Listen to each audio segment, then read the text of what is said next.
Hi, everyone, and thank you for joining our webinar on viewing the latest feature releases for Sage Intacct. My name is Ali Pakalnis, and I will help facilitate our webinar today. Before we get started, here are a few tips on using the Zoom platform so you can engage with our presenters and have the best experience possible. You should see a Zoom toolbar with icons for Ask a Question and Raise Your Hand. Please use the Ask a Question feature to submit a question or comment. If you need any assistance, click on the Raise Your Hand button and I will connect with you to help. We encourage you to ask questions throughout the presentation and we will do our best to answer them all. If we didn't answer your question, we will follow up with you personally after the presentation. Within 72 hours of the webinar, you will receive a link to download the slide deck and recorded presentation. Today's webinar does qualify for CPE credits.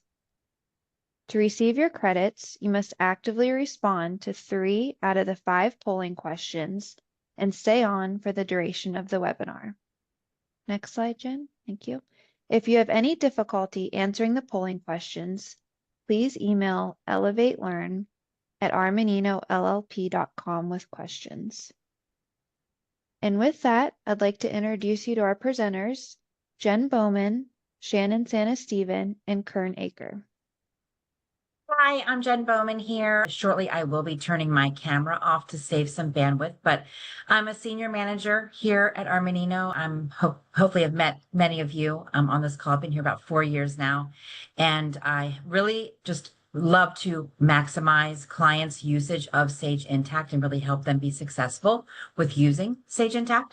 So looking forward to presenting the release notes with you with my team today. Shannon?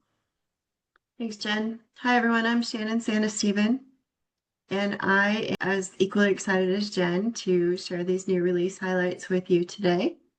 I'm on her team and been at Armanino a little while now and a longtime community member for Intacct, and really excited for this webinar today. Great. Kern? Hi, everyone. My name is Kern Acre. I'm a solution architect here at Armanino, and I look forward to presenting to you today. Appreciate your time in advance. And so I will probably be going third here, covering off a couple of the areas that I used to specialize in when I worked at Sage. I'm now at Armanino, but I did used to work directly for Sage. So looking forward to today's session. Thanks for joining. Fabulous. And also thanks to Sean DeMore in the background. He's going to be monitoring our chat and fielding any questions that might come up. So we appreciate his time and attendance to that.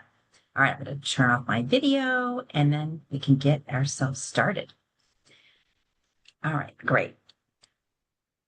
Let's see. Okay. So learning objectives. Again, we've got 1 CPE credit that can be included here. So please stay on for the duration and then answer those polling questions. We'll have 5 of them that we'll be moving through as we move through the material. But we just make sure we want to highlight all of the really exciting developments that Intacct has put and pushed into our clients' instances for them to either take advantage of, or not, if applicable. And we are just really happy to just start going through all this material to let you know what is in your environment now that the release 2 of 2025 has been pushed into environments. First up, company and administration. This is regarding the import service. So, in the past, we know that obviously importing data is critical. And it wasn't maybe the best experience in the past. You would have to wait for the offline error report by email. Now it's generally available, so it's out of the early adopter, and it is readily available to everyone that you can have a dedicated import workspace to help you with, real-time visibility and control and error handling during the import process. One thing to note is that as always with Intacct, check permissions. So whoever is your dedicated admin, or maybe there's a couple of you that have admin privileges, a lot of times when these new features are available, you do need to go in and just double check the permissions, the settings, and make sure that people have the capability to be able to utilize the new features. And then authenticating and validating the custom email domain. So this is now underway. So starting in this month in May, if you're sending emails using a custom domain, you need to authenticate that. and validate that domain. And it's for, a few different reasons. So we want to make sure that to improve the email deliverability, right? So making sure that your emails, if you're emailing POs, AR invoices, et cetera, that those communications are not being, marked as spam. And then in addition, it really enhances the security and reliability as well. So please, if you have a custom email domain, read out the release notes or anything on here where you're unsure how to take advantage of it, please do reach out to your client customer account manager for some advice. Okay, so monitoring creation process of instances and console templates. This may or may not, apply to everyone, but previously, if you created an instance or a console template, the state column would automatically default to ready. And now, after you do this creation or during the process of it, the state column can display either ready, in progress, or failed. So that way just gives you a little bit more visibility into the creation process for instances and console templates. Another generally available feature now is language support for Spanish and Canadian French. So there's a couple different ways that you can do this. So you can set the language preference at the company level, and that will be applicable to all users. If you have, maybe one or more that need, that language, certain language support, they can certainly set that at the user level to change the language just for that user. There are also some different, caveats here. So it helps. The language is applicable for the interface, for Help Center, for the community, and for the release notes. It does not change custom terminology, user data.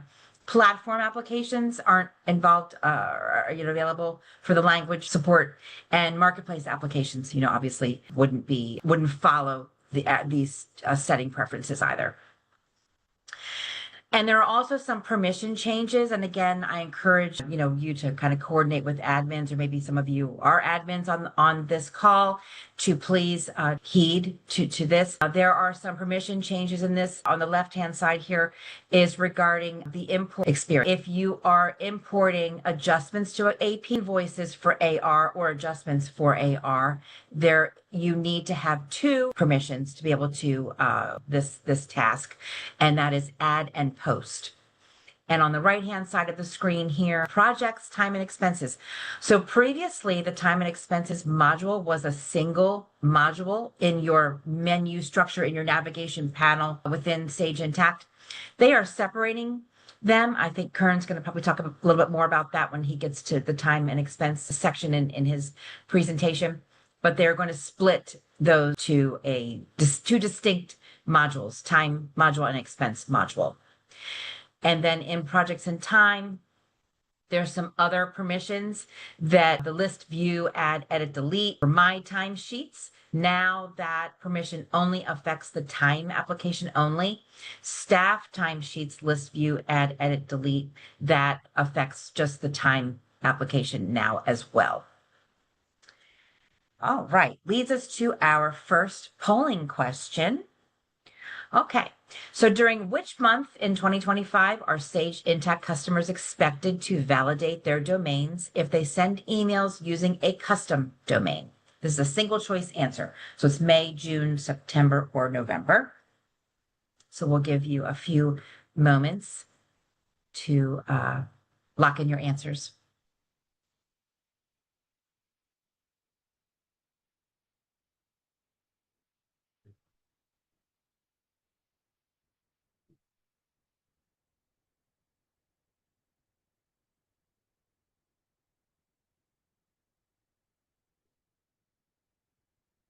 Okay. Right, gives about enough time. All right, the answer is May. So we have 60% getting that correct. And we can move on to our next topic. Now we're going to go into purchasing, then AP, and then we can move along from there and give others a chance to speak in our presentation. All right, so purchasing. So the AP automation has had some iterations. Current AP automation allows for automated AP bill capture into Sage Intacct. A few ways of doing that. You can provide your Sage Mail email account email addresses to your vendors. People in your organization can just forward them on to the Sage Mail account, or business users with permissions can upload AP invoices, AP bills into Sage Intacct. And also, if you are utilizing purchasing, the AP bills will perform the PO match feature as well, combing through purchasing to look for matched transactions, and then they will link the draft AP bills to those transactions. So that is generally available now. All of that functionality that I just spoke of is out of early adopter. What is now in early adopter, for those of you who have never engaged in an early adopter practice, I guess through Sage, what that really means is that they're going to limit who is going to have these types of capabilities, because they want to work with them and allow the clients to help Sage refine the new features before making them generally available. So in early adopter, you are expected to be prepared, have some feedback and provide that feedback to Sage to really help them fine tune the solution. All right, so with this particular early adopter program, it's a streamlined AP automation with purchasing.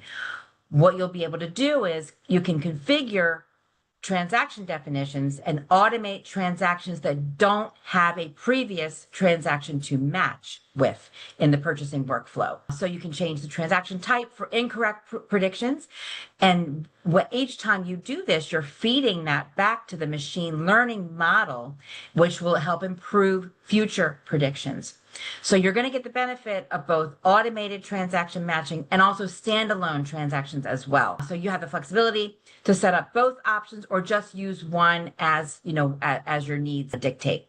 So if you want to get in on this early adopter program for the automated transactions piece, then please do either go to the community, because within the release notes, there was a link that you can go up, you can follow to sign up for the early adopter program, or you can ask your customer account manager for help with that as well.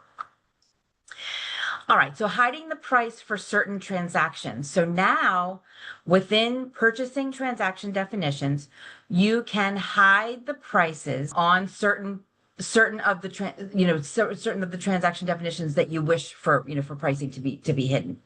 So this use case is you might have some high value items, and maybe in the receiver transaction definition, you don't necessarily want to have the price be populated within the transaction definition and within the documentation that's associated with the receiver document, for example. And so now I have a little demo that I will show. Okay, get my screen going here. All right, perfect. So to illustrate, I have actually two demo environments open. So this is my nonprofit demo environment, and that one does not have this new feature, I guess, enabled. And then I'm going to then toggle over to my for-profit demo environment, where I did check that box and enable the prices to be hidden. All right, so in my purchasing module here, within, I guess, the shipping, the PO receiver inventory, I'm just going to pull up, I call this, or Sage calls this the lister. So this is the list view of these particular transactions. And I'm just going to go into one of them here. And then as you can see, we've got the prices. So this was the example where I haven't, enabled that checkbox, and I have prices that are being shown in the PO receiver document. And then I want to print that to the screen, right? And so if you're doing that, if you're printing that to the screen, if you're emailing that out, right, then you've got the documents here. So now I'm going to toggle over to my for-profit environment. And where you're going to set this up is actually in the purchasing setup area. So you have to make sure you have the permissions to be able to do this. And within transaction definitions, I've got the PO receiver inventory here. And when I go in to edit that, you'll see that yesterday, I guess, I enabled this. this. Within the accounting section here is that new hide price feature. And so oftentimes what you'll find is when there's a new feature, a new configuration setting, whatnot, that has been added into the Sage Intacct environment, you'll see a little question mark here.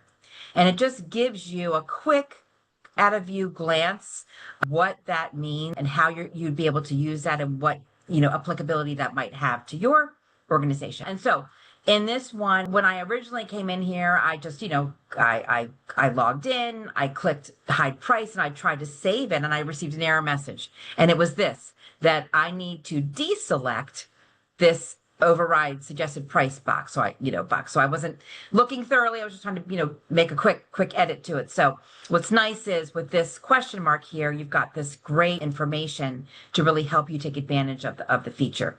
So I have enabled that. And now we can go back into purchasing into the all category and now look at the PO receiver inventory. And again, this is that for-profit demo environment. And when I go to edit, then as you can see, there's no pricing. There's no pricing. And also when I print this to the screen, there's no pricing in the document as well. So that's a little peek into the use case for that particular feature. Okay, so then I'm going to go back to my PowerPoint presentation. All right. Okay, so moving on in purchasing, match tolerance exceptions flagged for drafts, which is nice. So now if you have exceptions, if you have match tolerances set up in purchasing, Sage Intacct will automatically compare the quantities and unit prices when you convert from one purchasing transaction to the next. So now if you have saved a draft, you will be able to see that flag that there are, for exceptions to the tolerance settings. And that way you can see those discrepancies before you post it, before you catch things before issues, before they hit the books. It's a nice new feature. And then increasing transaction workflow efficiency. You can now save draft purchase transactions without a document number. So just helping you to add in some information, save a draft without having to really think through the document numbering, and sequencing. But do note that after a document number is assigned to the draft, then that cannot be changed. And then also if you convert sales transactions that automatically use the source document number, you can change or delete the number when you're saving as a draft. So a couple important notes there. Okay, so now we're going to move on to purchasing. There is a new warning in AP when you're voiding a reconciled transaction. And I like to kind of highlight this. This idea came from you. I always like to ensure that are really taking advantage of the community. They're staying current with what changes are being made, and they're also taking the opportunity to suggest new improvements to Sage Intacct. Intacct really does take that seriously. They will oftentimes take a highly voted idea and push that up in their roadmap to ensure that customers are getting just the best user experience, possible. Definitely encourage you to be, taking advantage of the community. All right. So the new warning feature will enhance your control over voiding payments, help you avoid unattended changes to reconciled periods. So when you try to void a reconciled payment, manual payment, or an AP advance, Intacct will notify you that that transaction has already been reconciled. So this notification just allows you to just take a step back and make sure you're making an informed decision on whether to proceed or to cancel that operation. But do note that this release does not change the rules of what you can and cannot void in a reconciled period. So only the warning message, that's the only new feature. Okay, so more improvements in AP posting permissions required when importing posted adjustments. So they've updated the CSV import for AP adjustments. This is a little bit more detail around those permission changes that I discussed at the very beginning of our presentation. So what's nice is at the end of this presentation, Everyone who's registered, whether you're able to stay, for the whole time or attend or not, you will receive this slide deck. That way that you can really go through that and make sure you have full notes as to these new features and releases and how to take advantage of them. So users importing posted AP adjustments need to have the adjustments add and post permission. So without that, you can import them as drafts as long as you have the add permission.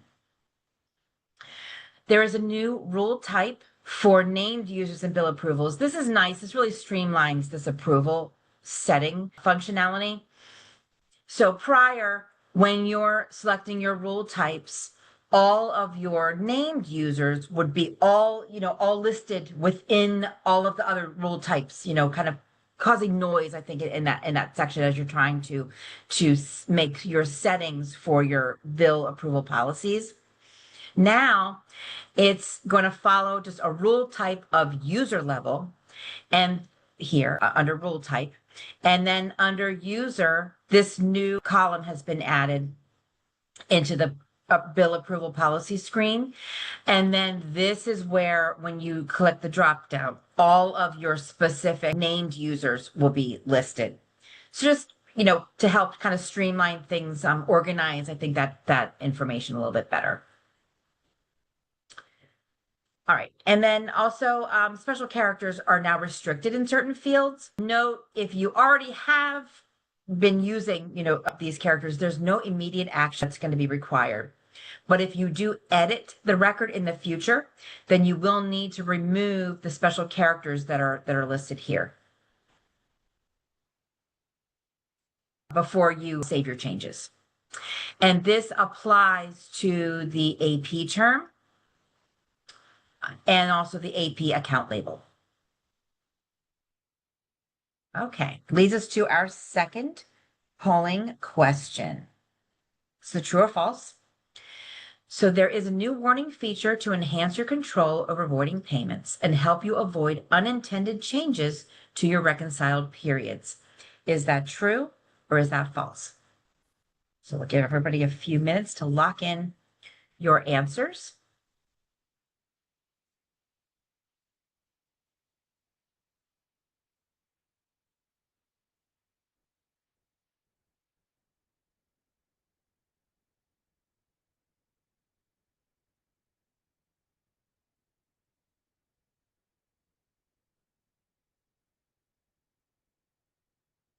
Okay. We've got answers locked. All right. And great. All right. Good job. 98% of you are right. The answer is true, that there is a new warning feature. Okay. Let's move along to platform service. All right. Another early adopter opportunity. So a way for you to kind of get in on the ground level of some new. So triggers. So they continue to offer more functionality. So now you'll be able to create a trigger to queue payloads in storage. External systems can retrieve the stored events based on your schedule. So in the last release, they introduced the platform trigger where you could define a client ID for the HTTP post requests and take advantage of webhooks. So now with the introduction of the event queue, you can now create a trigger to store these events. So again, if you are interested in getting in on the ground level, being an early adopter for this piece of functionality, then please do let us know.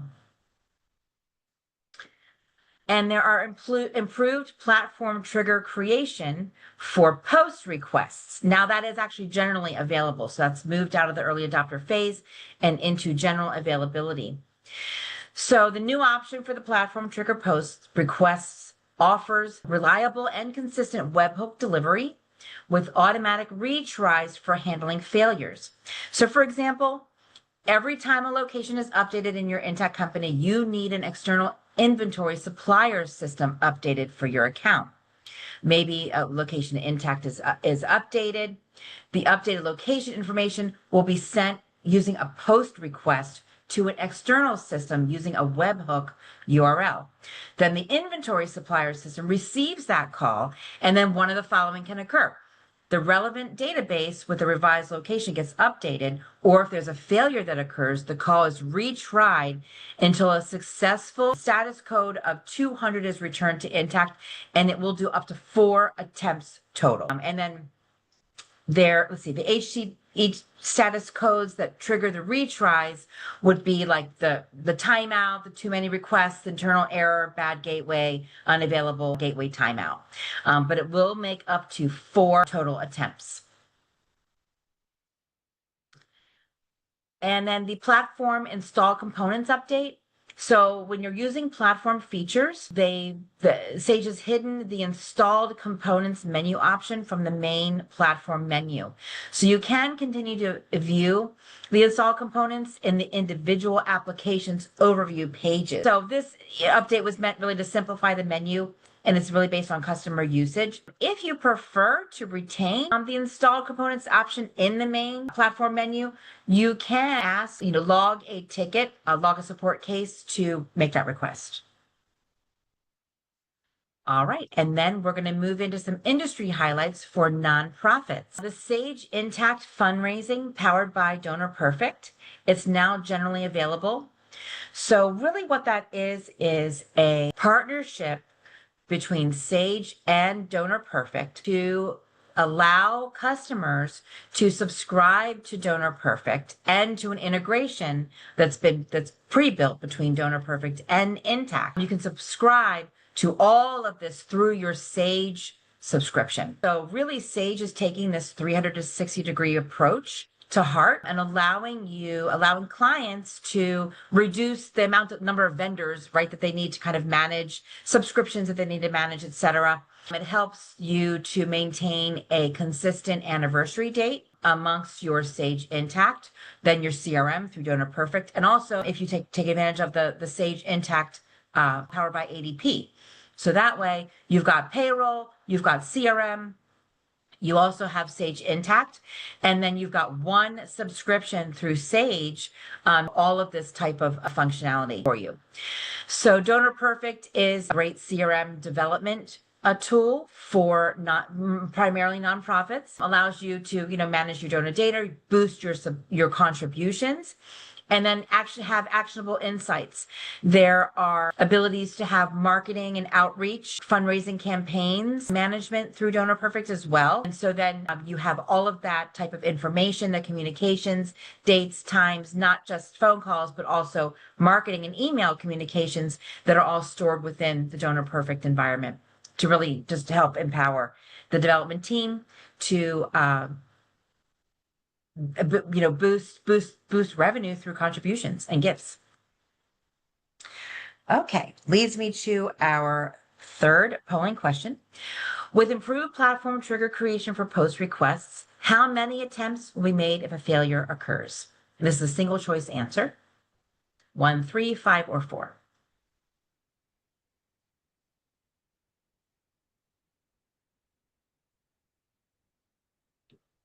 Right. Do we think we've got everyone locked in? Okay. That was a little bit of a mix. So it's 4 attempts. So 29% of you did get that correct. We've got 4 attempts that the system will make. All right. Okay, and now I'm going to switch gears and let Shannon Santa Stephen have a turn. Thanks, Jen. Hi, everyone. I'm going to run through my slides and we're going to cover about 6 or 7 topics pretty quickly, because I like to say once you learn how to use AP and purchasing, you know how to use order entry and AR, and Intacct likes to be consistent with that. So we're going to cover some housekeeping things and the general theme of increasing our internal control functionality and giving you more intuitive processing in your use cases in daily business. So we'll go into AR. Jen, next slide, please. Thank you. So with the concept of internal controls, we are going to be phasing out Authorize.net and PayPal payment service integrations this year by November 7th, replacing that with VersaPay which is a marketplace partner product. So please see your Intacct account manager or your Armanino account manager to help you with that if you need that. And the purpose of that is to make sure that we're minimizing audit requirements associated with handling sensitive data. Next slide. Jen covered this in AP, so we're just going to say that the special character restrictions in certain fields is being rolled out as the global request. So next slide. And customer refunds are coming soon. They've been hearing us for years about this, and we finally get to have it. So the system will begin consuming refunds that you initiate outside of Intacct and make sure that the refunded credits are cleared and be able to eliminate the tedious step of creating balancing adjustments for refunded credits. So that's great news. Next slide. And they have been listening to us also. The receive a payment screen, the legacy screen that we all love, is not going away soon. They're keeping that for longer. So that's great. Next slide. And AP had this, and so does AR. So you get a new warning when you're reversing a reconciled advance that says, "Hi, it's been reconciled. Do you want to avoid the advance?" Just to make sure that you're aware of what you're asking the system to do. Next slide. Inter-entity bill back. That feature and functionality has been very stringent in its use case applicability, and now they've expanded it to include child locations. So there are a lot of details about this, but you can now set the templates to select a child location on the line items and have that pass through to the vendor side of things and the parent entity over there. So it's nice that they're enhancing that functionality. Next slide. External credits that you may have showing up in and being applied from other entities will now span across to your statements. And that way your clients can have a better view into how their account's being reconciled by you. So that's good news. And Jen talked about posted permissions when importing posted transactions. So this is good because as you're increasing your internal controls, if someone's able to import something and the import says it's posted and they don't have permissions to actually post, you'll add an error now. So that's great news too. Moving on to order entry. We are going to see the document number relaxation requirement spanning over to this module as well, which means you can now create draft transactions that don't consume a document number that you have to either keep track of as being voided or wanting to change by duplicating the transaction. So if it's a draft, it doesn't really exist yet, so it doesn't get a number, and you have more flexibility going forward. Moving into APIs and web services. This is more for our programming side of our team and your team, but the REST or REST API release has happened, and it is built as an evolution to the XML language so that it makes the API better to use and provides for things like better pagination. So I'm excited to see how Intacct's can actually be starting to use this as well. Next slide, please. And if you want to stay up to date on web services features, please visit the developer.intacct.com website. And that's where you can get access to all the API calls and examples on how to make smart rules and smart events and work with Postman to do some more advanced features and functionality yourself. Be careful with this. And this is also where you can find more information about triggers. Next slide. Cash management. The changes in this module are kind of fun this time. The bank transaction assistant, classic import for reconciliation is retiring. but really it's an enhancement to the bank transaction assistant file import experience.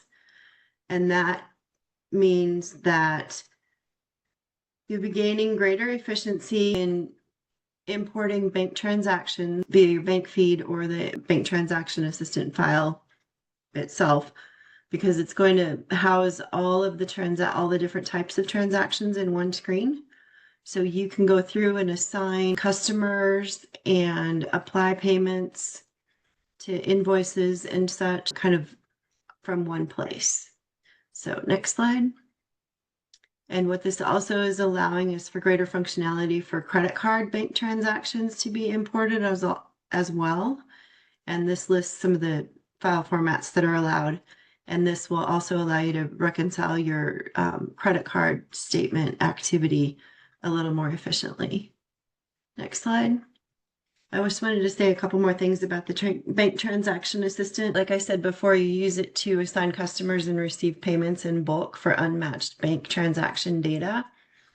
And the workflow is noted below. So when you get the deck, you can kind of take a bigger look at that. But it's a really efficient process to help process a lot of transactions at once and give you greater efficiency and effectiveness when using the system to help you create those transactions that when you receive a lot of wires for AR payments, it helps you get those processed quickly. Next slide, please. And then reclassifying GL accounts for credit card transactions that are reconciled is available if the period is open, which has to do with increased internal controls. In that, if your period's closed, you shouldn't be changing transactions. You should be using journal entries and having good audit trail that way. But if the period's still open and the credit card transaction is paid or partially paid, you can edit it. And then once it's paid, you can only edit memo type fields not related to the general ledger. Next slide. Consolidations. This new functionality and feature is pretty fantastic in that we've created an affiliate entity standard dimension, which means reconciling and balancing and reporting and consolidating your intercompany just got easier if you own domestic, global, or the advanced ownership consolidation module. So see your success manager to purchase that module if you have a lot of domestic entities that need to do a lot of consolidations and you're tired of doing that manually. If you already have global consolidation, reach out to our support team and they can help you get that part set up. And then it also allows you to kind of streamline a specific type of use case where you have one entity and you have 15 receivable accounts for that entity, and you may have 15 payable accounts for that entity because those entities are related to affiliate entities. Now you can do that all. We've taken out the need for the extra GL accounts and put in the dimension as a solution to streamline that process. Okay, so next slide. You can use it all over the system for inter-entity billback. Next slide. And if you want to gain greater insight into how it works, here's some more information on that. But it's a pretty great feature. So take a look in your database if you have any of those modules.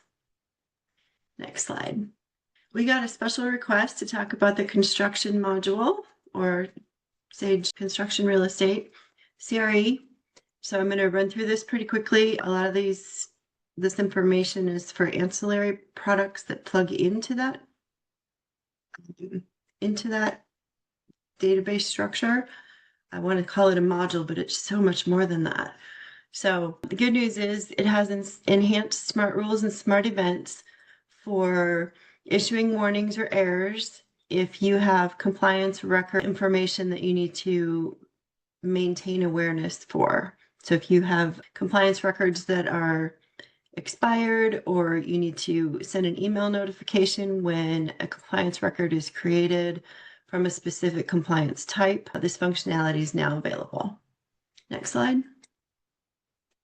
Lien waivers now be generated for secondary vendors. based on a checkbox. And there are some stipulations around, yes, you can check the box for everything, but if you have a very large number of payments, you might not want to check that box for all of those payments. So they advise you use caution when the generate for all payments setting is set, as it can generate a very large number of lane waivers. So you can also have secondary vendor names on line level transaction information, which is great. And then new primary document details tab in purchasing, that allows you to it allows you to manage purchase order documents and invoices better because the details are now more related. And it shows you the details tab. It's a new tab for you on the primary documents and with the order entry template type. So these are new fields that just kind of give you more visibility into the information that you're seeing on your screen related to your purchasing transactions. Next slide. And to increase efficiency and effectiveness of data entry, they changed a button for us and added post and continue to keep you on that page instead of post and then make you go look at the list to find the transaction you were on and go back in. So we love the post and continue button that they added. All right, now we get into the extra pieces of the construction module. Sage Intacct Construction Payroll plugs into Intacct, and it has a lot of new features and functionality to you more easily accessible ways to see the setup information for employees and set up construction payroll setup tables in the custom report writer. Next slide. More enhancements. Due to sync data with the dimensions listed below, jobs, cost types, cost codes, entities, and GL accounts. Next slide. And also the payroll data is now automatically available for Sage Intacct reporting. And so you can take advantage of that feature. Improvements for time cards. You can do it using the work week defined in your pay groups page. And your check stubs have more information for your employees. Next slide. The Sage field operation, you can now drill through to full work order details, and you can refine your work order data set by service location and custom fields. And you can learn more about that by reaching out to your Sage account manager. And then the Sage Intacct paperless product allows you to use advanced tax configurations that are available in Intacct, and has a new credit card import module where you can match receipts and assign secondary vendors and import bank transactions to create files for your AP workflow. Next slide. And you can also use the work in progress management to now see more historical data for projects. That is pretty exciting because everybody wants to know what's been happening. All right, inventory. This is our last one before we turn it over to Kern. You can customize your supplies pick lists and pick reports now. And that means that your picking activities can be more efficient and give you the ability to track your data so you have accurate activity analysis. And you can customize the document template so that your users have all the information that they need. And you can also streamline your supplies workflow by allowing, the system's now allowing order linking so that you can place bulk orders with suppliers to accommodate the need for different product delivery dates. And you can combine requests from other regions or divisions and allocate items from that existing PO for a different supplier if you need to. Next slide. And this also is allowing for the relaxed document numbering that the other modules we just talked about, AR and AP and purchasing, have allowed. So that's good. And the autofill request delivery method, this is allowing you to kind of be more descriptive on your picking and packing tickets so that you know where to drop off the item that was requested or where to have it delivered to you in case you need it shipped to the warehouse, but then the recipient needs to have it hand delivered to their office from the warehouse. And I'll turn it over to Kern and he'll take us home with the contracts module and some other information. Thank you. Great. Thank you, Shannon. All right. So we're about 10 minutes out and we've got quite a few to look at, but I think we can get there. So first off is contracts. We got about 3 slides to show you here. They have built a new contract summary tab. So it's a really nice feature where you can just have a little more organization. It's on the main contract page. And this is going to replace the billing transaction tab. So it just places a lot more information on that one tab for you. And there's actually going to be a billing where you can actually bill straight from that page. So now you can edit custom fields on cancel contract lines without reactivating the contract. So that's a new feature. All right, Jen. And a couple other ones, quick pay shortcut. So on that billing transaction or that contract summary tab, now there's going to be a pay link within that tab. You can also generate invoices. So there's a shortcut for you to do that rather than going back over to the menu. And then if you've ever had evergreen contracts where you were not able to get those contracts renewed because of, closed periods or some kind of scheduling delay, there's a new feature where you can relax the GL posting dates. So hopefully you get those contracts renewed more efficiently. Oh, right. Time and expense. So now they're separate. So they have basically split out time and expense into 2 different areas. So now, before, when you use the Intelligent Time mobile app, you could really just do timesheets and time clocks only, but now you can work expense reports into the action too. So create, edit, delete, split, submit expense reports, upload your receipts, and then you can do your clock and management as well. You can also approve or decline those expense reports and timesheets all from that mobile app. All right, Jim. Distribute time based on transaction allocations. This is a new feature. So you can now enable allocations. So you want to have your admin go in and check the little box where you can enable the allocations to distribute time expense entry and time entries.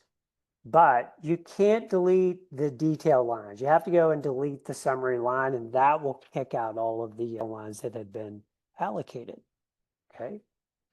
And now, like I said before, it's not time and expenses, it's time and then later expenses. So it's 2 different areas, 2 different applications.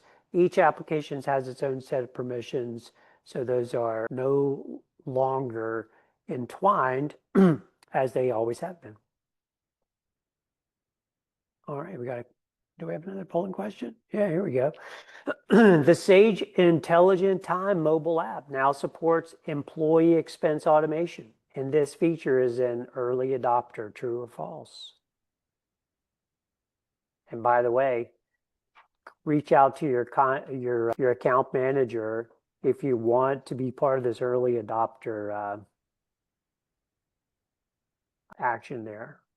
All right, Jen, how are we doing on our question? All right. Are we all locked in? Answer is true. All right. Most people got it right. Great. Perfect. All right. Next section, expenses. There's only 1 slide here, I believe. And it's really talking about what we talked about with time.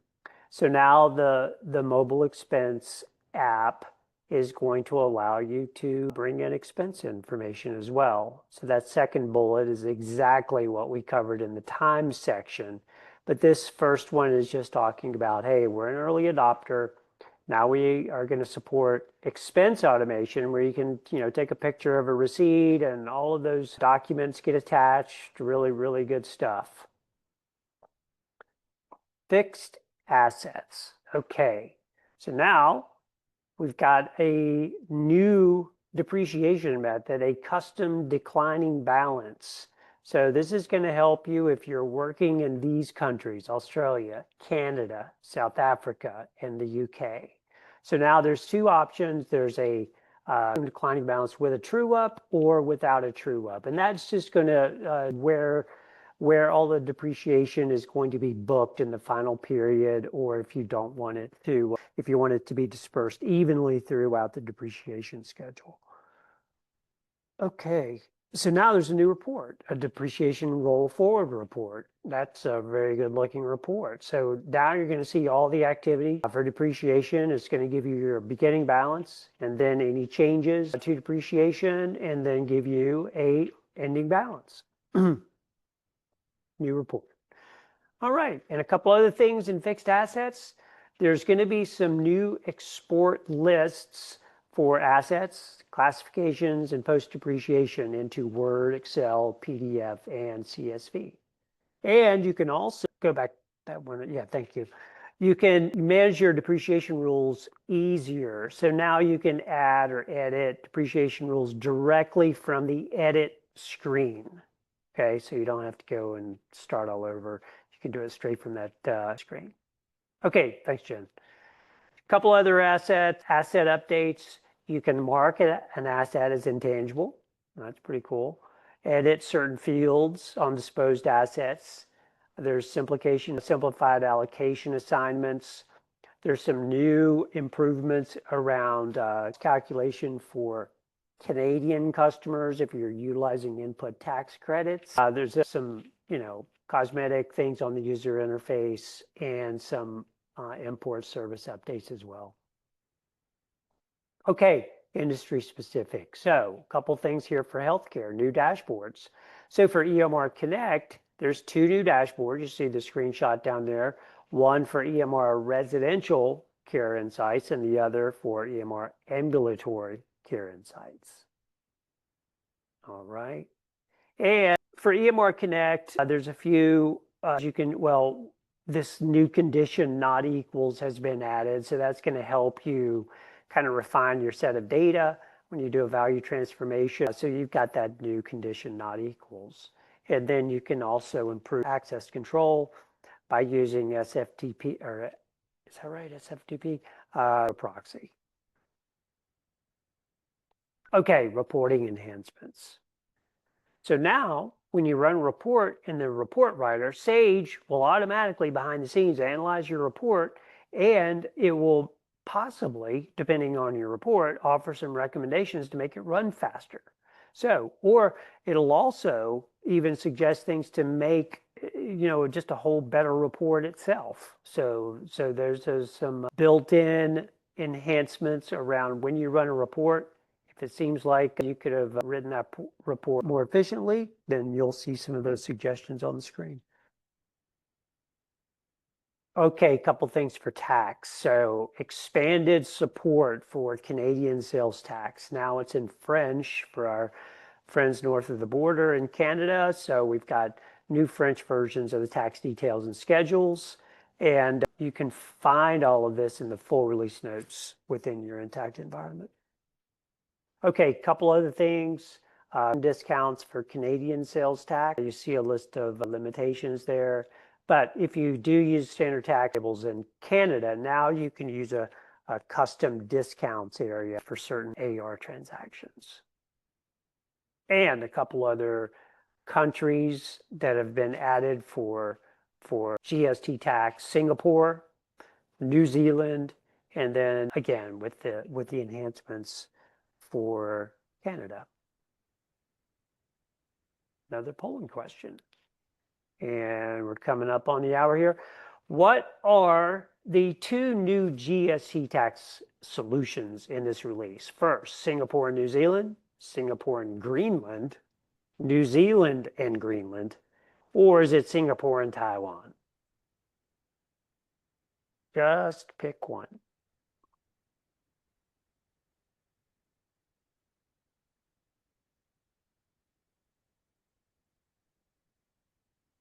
How are we doing, Jen? Questions in? Oh, yeah. All right. That 77%. Great.